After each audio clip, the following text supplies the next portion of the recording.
ఈసారి మనం ఓవరాల్ గా సిఆర్డిఏకి ఎన్ని గ్రీవెన్సెస్ వస్తున్నాయి అనే దాని మీద ఒక ప్రొసీజర్, ఒక ఫ్రేమ్ వర్క్ బిల్డ్ చేయమని చెప్పాం. బిల్డ్ చేశారు. దానికి టోటల్ 1427 గ్రీవెన్సెస్ ఉంటే 1216 క్లోజ్ చేశారు. 211 ఓపెన్ ఉన్నాయి. అందులో కేబినెట్ లో కూడా రోడ్ హిట్స్, వాస్తుకు సంబంధించినటువంటి మెజారిటీ రైతులు కోరినటువంటివి కూడా అన్ని క్లియర్ చేశారు. అది కూడా జీవో ఇచ్చారు. బ్యాంకులు లోన్లకు కానీ వాటికి వెళ్ళాలంటే ఇంకా లింక్ డాక్యుమెంట్లు అవసరం లేకుండా ఇట్ మదర్ డాక్యుమెంట్ అని అన్ని బ్యాంకులకి నోటిఫికేషన్ వెళ్ళింది.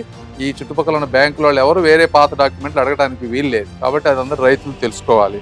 అదే విధంగా హెల్త్ కార్డ్స్ ఏవైతే ఉన్నాయో బీపీఎల్ ఫ్యామిలీస్ కి సంబంధించిన అన్ని హెల్త్ కార్డ్స్ ని ఫిక్స్ చేశారు. ఇంతకు ముందు అమరావతి కార్డ్స్ తీసుకెళ్తే పనిచేసేవి కాదు అని చెప్పేవాడు. ఇప్పుడు మోడిఫికేషన్స్ చేస్తే ఇప్పుడు అమరావతి కార్డు అయినా ఆరోగ్యశ్రీ కార్డు అయినా కూడా బీపీఎల్ ఫ్యామిలీస్ అందరికీ కూడా అవి ఎక్కడికి వెళ్ళినా కూడా పనిచేస్తాయి. అదేవిధంగా ఇప్పటి వరకు ఈ ప్రాంతంలో 9 జాబ్ మేళాలు పెట్టారు. 9 జాబ్ మేళాలు పెట్టి 1100 మందిని హైర్ చేస్తే అయితే లోకల్ పార్టిసిపేషన్ తక్కువగా ఉందని చెప్తా ఉన్నారు. 15% ఆఫ్ ది పీపులే లోకల్ పీపుల్ ఆ జాబ్ మేళాకి అటెండ్ అయ్యారన్నారు. వాళ్ళు అటెండ్ అయితేనే కొద్దిగా మనం కొంత హెల్ప్ చేయగలుగుతాం. కాబట్టి అది కొంచెం మీరు అర్థం చేసుకొని పార్టిసిపేట్ చేయండి. తర్వాత మందడము, తుళ్ళూరులో ఊరి మధ్యలో నుంచి ఏ రోడ్లు అయితే పోతున్నాయో అక్కడ ఇళ్ళు కోల్పోయే వాళ్ళకి కొన్ని ఇష్యూస్ ఉన్నాయి.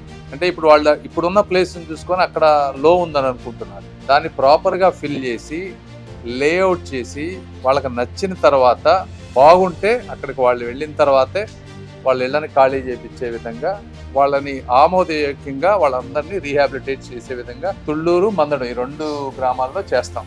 అదేవిధంగా శానిటేషన్ కి సంబంధించిన వర్క్స్ కూడా అన్ని క్లారిటీగా ఉన్నాయి, క్లియర్ గా ఉన్నాయి. ఇవి ఓవరాల్ గా మనం తీసుకున్నటువంటి మేజర్ రివ్యూ ఈ రోజున. బట్ ఓవరాల్ గా ఒక సిస్టమేటిక్ గా ముందుకు వెళ్తా ఉన్నాం. ధన్యవాదాలు.